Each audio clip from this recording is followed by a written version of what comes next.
Bismillahirrahmanirrahim. Assalamualaikum warahmatullahi wabarakatuh. Perkenalkan, nama saya Raihan Akbar dengan NIM 111883000000002 dari kelas PM 6A. Di sini saya akan menjelaskan materi mengenai politik hukum Islam di Indonesia. Oke, kita masuk kepada materi yang pertama, yaitu pengertian politik hukum Islam. Politik hukum Islam terdiri dari 3 suku kata. Yang pertama politik, yang kedua hukum, yang ketiga Islam. Yang mana politik sendiri itu berasal dari bahasa Arab as-siyasa yang berarti suatu cara untuk mencapai sesuatu. Yang kedua hukum berasal juga dari bahasa Arab yaitu hukum yang berarti putusan, ketetapan, hukuman, ataupun perintah. Dan yang ketiga yaitu Islam juga berasal dari bahasa Arab yang artinya selamat. Dan jika digabungkan, maka politik hukum Islam ialah sebuah konsep yang berisi tentang pengaturan dalam kehidupan bernegara dan beragama dalam sebuah negara, yang mana konsep tersebut berisi tentang perintah, kebijakan yang dibuat oleh pemerintah dalam menjalankan kehidupan bermasyarakat dengan berlandaskan pada syariat Islam, yaitu Al-Quran dan As-Sunnah. Oke, kita masuk kepada materi yang selanjutnya mengenai pentingnya politik hukum Islam di Indonesia. Terdapat 3 hal yang menjadi alasan mengapa kita harus mempelajari politik hukum Islam di Indonesia. Alasan yang pertama, berangkat dari sejarah, Indonesia tidak bisa dilepaskan dari pengaruh Islam. Yang kedua, adanya pergejolakan menuju kemerdekaan maupun pasca kemerdekaan, dan kedua hal tersebut juga tidak bisa dilepaskan dari pengaruh Islam. Dan yang ketiga, adanya pengaruh hukum Islam terhadap aspek hukum di Indonesia. Salah satunya yaitu hukum adat. Oke, kita lanjutkan ke materi berikutnya, yakni sejarah politik hukum Islam di Indonesia. Agama Islam berdasarkan sejarah masuk ke Indonesia pada abad pertama Hijriah dengan membawa ajaran akidah dan syariat. Pada awalnya, agama Islam itu diterima oleh masyarakat setempat di Indonesia karena pada saat agama Islam masuk, kondisi masyarakat dan sistem tata nilai di Indonesia sudah tersusun dengan lengkap, yakni melalui peraturan hukum adat setempat. Akan tetapi, pada saat kolonial Belanda mulai masuk ke Indonesia dan menjajah di Indonesia untuk kurun waktu lebih kurang 350 tahun, terdapat perubahan hukum yang disesuaikan dengan kebutuhan kolonial Belanda. Akibatnya, terdapat doktrin yang dikenal dengan istilah penyatuan hukum. Meskipun begitu, terdapat beberapa sejarawan Belanda yang tidak setuju adanya penyatuan hukum tersebut. Salah satu tokohnya yaitu Van Vollenhoven. Beliau berpendapat bahwasanya hukum di Indonesia bukanlah hukum Islam, melainkan hukum adat yang sudah berkembang dan hidup di masyarakat setempat. Oleh karena itu, muncullah konflik antara hukum Islam dan hukum adat. Untuk mengatasi konflik pertentangan antara hukum Islam dan hukum adat, diciptakanlah sebuah doktrin yang dikenal dengan istilah wawasan Nusantara.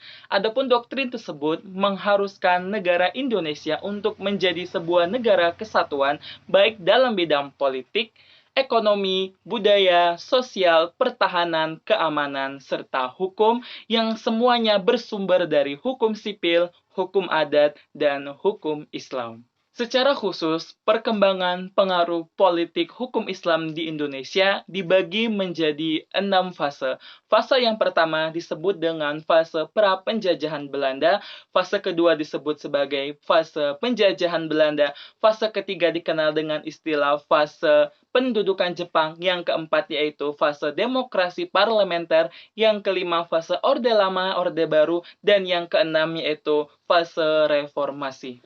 Kita masuk kepada fase yang pertama, yaitu fase pra-penjajahan Belanda. Nah, pada fase ini, Islam masuk ke Indonesia pada abad 1 Hijriah melalui jalur dakwah yang dimulai dari Pulau Sumatera hingga Pulau Maluku. Seiring berjalannya waktu, Islam terus mengalami perkembangan dan kemajuan yang sangat pesat, ditandai dengan muncullah kerajaan-kerajaan Islam di Nusantara.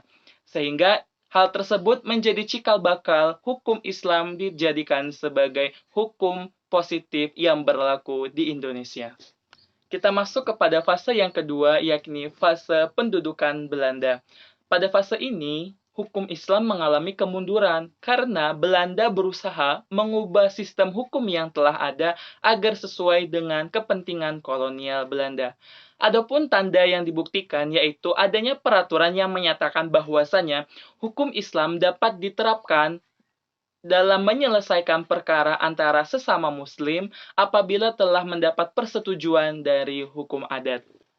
Selanjutnya yaitu fase pendudukan Jepang. Nah, pada fase ini, hukum Islam itu mengalami sedikit perbaikan, ditandai dengan munculnya beberapa kebijakan yang dibuat oleh Jepang, yakni salah satunya yaitu Jepang mendirikan Sumubu. Nah, Sumubu sendiri dalam bahasa Indonesia itu dikenal dengan istilah kantor urusan agama, yang mana kantor urusan agama tersebut dikepalai oleh bangsa Indonesia sendiri.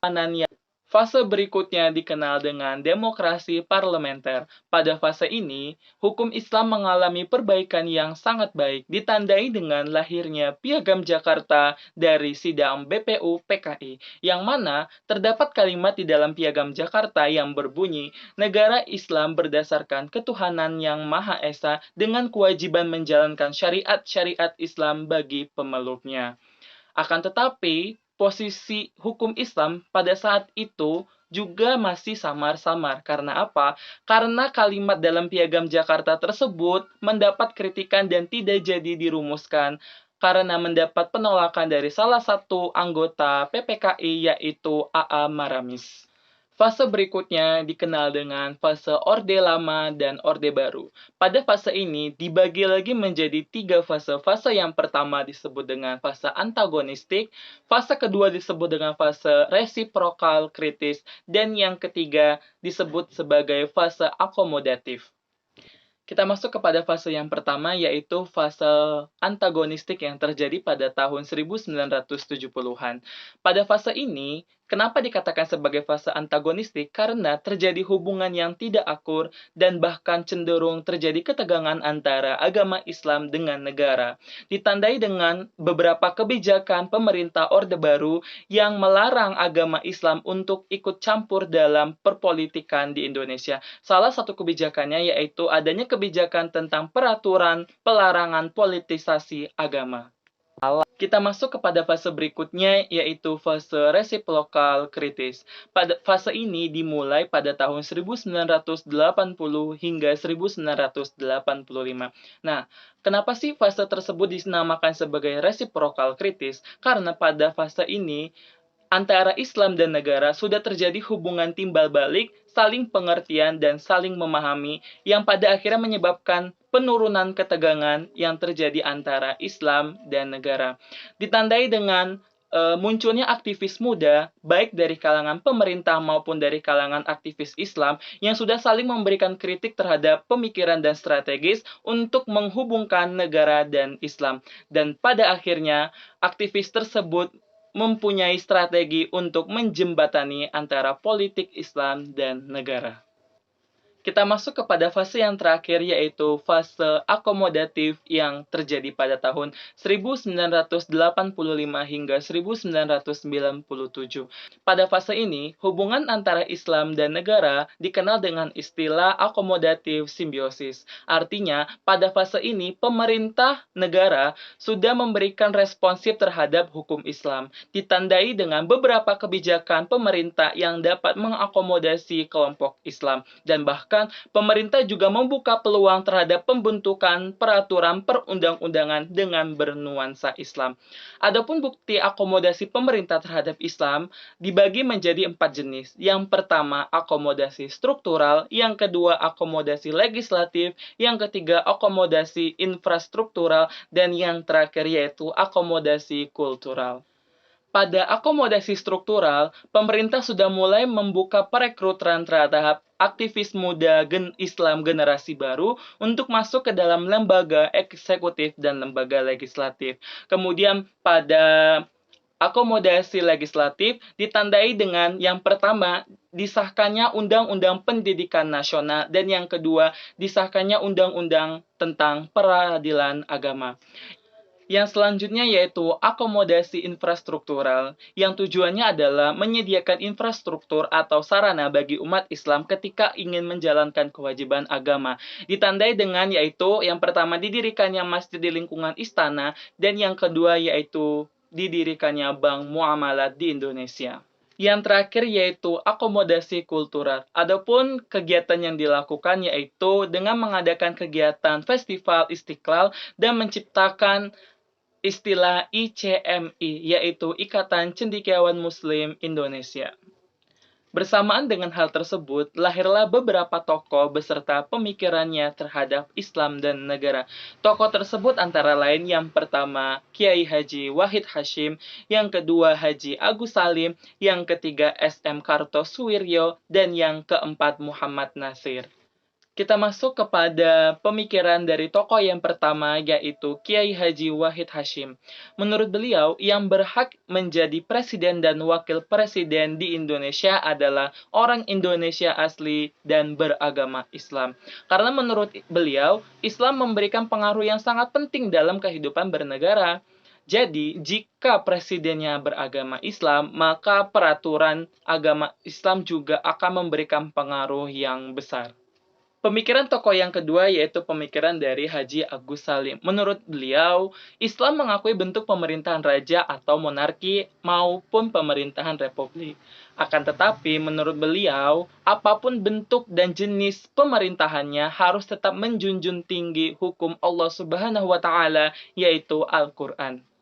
Pemikiran yang ketiga yaitu dari tokoh SM Kartosuwiryo. Menurut beliau, ideologi yang paling sempurna yaitu ideologi Islam, bukan ideologi Pancasila. Karena beliau adalah seseorang yang anti dengan kolonialisme dan pemikiran Barat. Sehingga beliau tidak menyetujui adanya konsep negara NKRI, tetapi beliau mengusung konsep negara NII bagi negara Indonesia. Dan pemikiran yang terakhir yaitu dari tokoh Muhammad Nasir. Menurut beliau, Islam merupakan agama yang tidak mengenal istilah pemisahan antara agama dan negara. Karena apa? Karena Islam tidak akan bisa terrealisasikan tanpa adanya kepemimpinan. Hal tersebut ditandai dengan adanya pengajaran dan hukum Islam mengenai kenegaraan. Kita masuk kepada materi selanjutnya yaitu mengenai sejarah lahirnya Piagam Jakarta. Lahirnya Piagam Jakarta dimulai pada BPUPKI yang melakukan sidang sebanyak 2 kali. Yang pertama pada tanggal 29 Mei sampai dengan 1 Juni tahun 1945, dan sidang yang kedua terjadi pada tanggal 10 hingga 16 Juli tahun 1945. Adapun pada persidangan pertama itu membahas mengenai rumusan dan bentuk negara Indonesia. Sehingga dari hasil persidangan tersebut ditetapkanlah bahwa bentuk negara Indonesia yaitu Negara Kesatuan Republik Indonesia atau dikenal dengan istilah NKRI.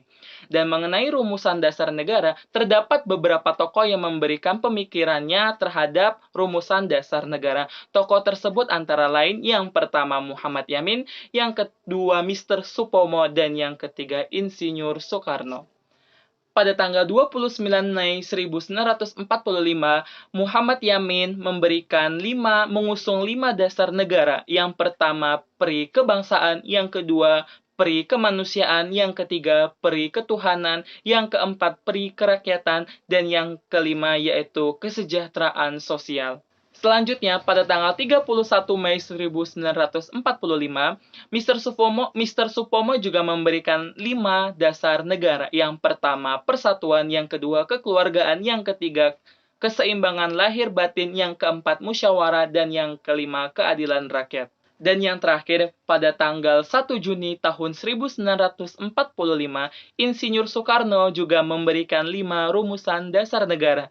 Yang pertama yaitu kebangsaan, yang kedua yaitu internasionalisme atau peri kemanusiaan, yang ketiga yaitu kesejahteraan sosial, yang keempat yaitu mufakat atau demokrasi, dan yang kelima yaitu ketuhanan yang Maha Esa.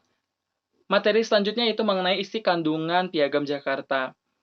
Secara keseluruhan, tidak terdapat perbedaan isi kandungan antara Piagam Jakarta dengan isi kandungan pembukaan Undang-Undang Dasar tahun 1945. Hanya terjadi perbedaan pada rumusan sila pertama Pancasila. Pada Piagam Jakarta terdapat 7 kata yang berbunyi ketuhanan dengan kewajiban menjalankan syariat bagi pemeluk-pemeluknya, akan tetapi 7 kata tersebut dihilangkan pada pembukaan Undang-Undang Dasar tahun 1945 dan diganti dengan kalimat ketuhanan yang Maha Esa. Selanjutnya, akan tetapi para tokoh dari kelompok Muslim, salah satunya itu Kiai Haji Wahid Hashim, tidak menyetujui mengenai penghapusan 7 kata tersebut. Bahkan beliau mengusulkan pada pasal 4 ayat 2 yang mengenai presiden, beliau mengusulkan ada tambahan yang beragama Islam, sehingga bunyi pasalnya yaitu yang berhak menjadi presiden dan wakil presiden yaitu orang Indonesia asli yang beragama Islam. Kemudian juga beliau menambahkan kalimat kata agama pada pasal 29 yang berbunyi bahwa agama negara yaitu agama Islam. Akan tetapi usulan tersebut ditolak oleh Mr. Supomo karena menurut beliau tanpa mencantumkan kata yang beragama Islam itu sudah mencerminkan bahwasanya pasal tersebut juga diperuntukkan untuk orang Islam. Karena apa? Karena pada saat itu hampir 95% orang Indonesia beragama Islam. Sehingga kemungkinan besar yang menjadi presiden itu adalah orang yang beragama Islam. Materi selanjutnya yaitu perubahan yang terjadi pada Piagam Jakarta. Yang pertama, kata muqaddimah dalam Piagam Jakarta diubah menjadi kata pembukaan. Yang kedua, 7 kata dalam Piagam Jakarta yaitu dengan kewajiban menjalankan syariat bagi pemeluk-pemeluknya itu dihilangkan dan diganti dengan kalimat ketuhanan yang Maha Esa. Yang ketiga, pada pasal 29 ayat 1 yang berbunyi negara berdasarkan ketuhanan dengan kewajiban menjalankan syariat bagi pemeluk-pemeluknya itu diganti menjadi negara berdasarkan ketuhanan yang Maha Esa. Kita masuk kepada materi selanjutnya itu mengenai hubungan antara agama dan negara. Terdapat beberapa ulama besar yang memberikan pemikiran mengenai hubungan antara agama dan negara. Yang pertama itu Syekh Muhammad Shaltut. Beliau berpendapat bahwasanya hubungan antara agama dan negara itu diibaratkan seperti fundamen dengan bangunannya. Dan yang kedua yaitu Al-Ghazali yang berpendapat bahwasanya hubungan antara agama dan negara itu saling membutuhkan. Artinya negara membutuhkan agama sebagai landasan moral, sehingga apabila tidak ada agama, maka negara akan hancur. Dan juga agama membutuhkan negara sebagai penjaga, yang mana apabila negara tidak ada, maka agama pun juga tidak akan ada, seperti itu. Selanjutnya terdapat 3 paradigma mengenai hubungan antara agama dan negara. Paradigma yang pertama dikenal dengan integrated paradigm atau paradigma integrasi, yang mana artinya negara dan agama merupakan satu kesatuan, yakni negara dijalankan berdasarkan dengan syariat Islam. Yang kedua yaitu paradigma simbiotik atau symbiotic paradigm, yang mana artinya hubungan antara negara itu adalah hubungan timbal balik. Agama membutuhkan negara sebagai tempat perealisasian agama, dan juga negara membutuhkan agama sebagai bimbingan moral dalam berkehidupan negara. Selanjutnya yaitu paradigma sekularilistik atau sekularilistik paradigm, yang mana paradigma ini mengajarkan pemisahan antara agama dan negara. Paradigma ini juga tidak mengenal adanya determinasi antara negara dan Islam. Yang selanjutnya yaitu mengenai tipologi hubungan antara agama dan negara, yang mana terdapat 3 jenis tipologi hubungan antara agama dan negara. Yang pertama, hubungan antara agama dan negara adalah suatu kesatuan, artinya bersatu atau bersifat integral. Yang kedua, hubungan antara agama dan negara diistilahkan dengan simbiotik dialektis, artinya meskipun agama dan negara tidak berhubungan secara langsung, tetapi negara dan agama itu berhubungan secara berdampingan. Dan yang ketiga yaitu hubungan yang tidak mengenal sama sekali adanya penyatuan antara agama dan negara. Hubungan ini menganggap bahwasanya agama dan negara merupakan 2 hal yang berbeda dan tidak berkaitan satu sama lain. Dan yang terakhir yaitu faktor yang mempengaruhi hubungan antara agama dan negara. Terdapat 3 faktor yang mempengaruhi hal tersebut. Yang pertama, faktor sejarah, yang kedua faktor kependudukan, yang ketiga faktor hukum. Dari faktor sejarah, berangkat dari sejarah bahwasanya peran Islam sangat penting dalam perkembangan sejarah Islam di Indonesia, ditandai dengan lahirnya Piagam Jakarta. Yang kedua yaitu faktor kependudukan. Hingga saat ini tercatat sekitar 87,5% atau sekitar 229 juta penduduk Indonesia itu adalah beragama Islam. Dan yang ketiga yaitu faktor hukum. Dilihat sudah banyak hukum-hukum atau peraturan perundang-undangan di Indonesia yang mengadopsi dari hukum Islam. Salah satunya yaitu adanya Undang-Undang mengenai Peradilan Agama Nomor 7 Tahun 1989. Dan materi yang terakhir mengenai dinamika legislasi politik hukum Islam di Indonesia itu terbagi menjadi 4. Yang pertama yaitu Undang-Undang Nomor 14 Tahun 1970 tentang pokok-pokok kehakiman. Yang kedua Undang-Undang Nomor 1 Tahun 1974 tentang perkawinan. Yang ketiga yaitu Undang-Undang Nomor 7 Tahun 1989 tentang peradilan agama. Dan yang keempat yaitu KHI atau Kompilasi Hukum Islam. Dinamika legislasi yang paling terlihat yaitu terlihat pada Undang-Undang Nomor 1 Tahun 1974 tentang perkawinan yang dimulai sejak dikeluarkannya keputusan Menteri Agama pada tahun 1950 yang bernomorkan B-2-4299 yang dimana setelah hal tersebut pada tanggal 1 April dibentuklah sebuah panitia kecil yang diketuai oleh Mr. Muhammad Nur yang dimana tugas panitia tersebut adalah untuk merumuskan rancangan undang-undang terbaru mengenai perkawinan agar sesuai dengan dinamika perkembangan masyarakat. Dan pada akhirnya pada tanggal 22 Mei tahun 1967 pemerintah secara resmi menyampaikan rancangan undang-undang perkawinan umat Islam. Akan tetapi rancangan tersebut ditolak dan ditarik kembali oleh DPR RI pada 31 Juli tahun 1973. Namun pada akhirnya pada tanggal 1 April tahun 1975 Undang-Undang Perkawinan pun diundangkan dan telah diundangkan juga Peraturan Pemerintah Nomor 9 Tahun 1975 tentang pelaksanaan Undang-Undang Nomor 1 Tahun 1974. Selanjutnya yaitu kompilasi hukum Islam. Kompilasi hukum Islam sendiri lahir berdasarkan instruksi Presiden nomor 1 tahun 1991 atas usulan dari Bustanul Arifin di mana alasan dari pembentukan KHI yaitu adanya kesimpangsiuran putusan dan tajamnya perbedaan pendapat tentang masalah-masalah hukum Islam. Jadi pada tahun 1991 lahirlah kompilasi hukum Islam yang terdiri dari 3 buku. Buku pertama yang berisi tentang perkawinan, buku kedua berisi tentang kewarisan, dan buku ketiga berisi tentang perwakafan.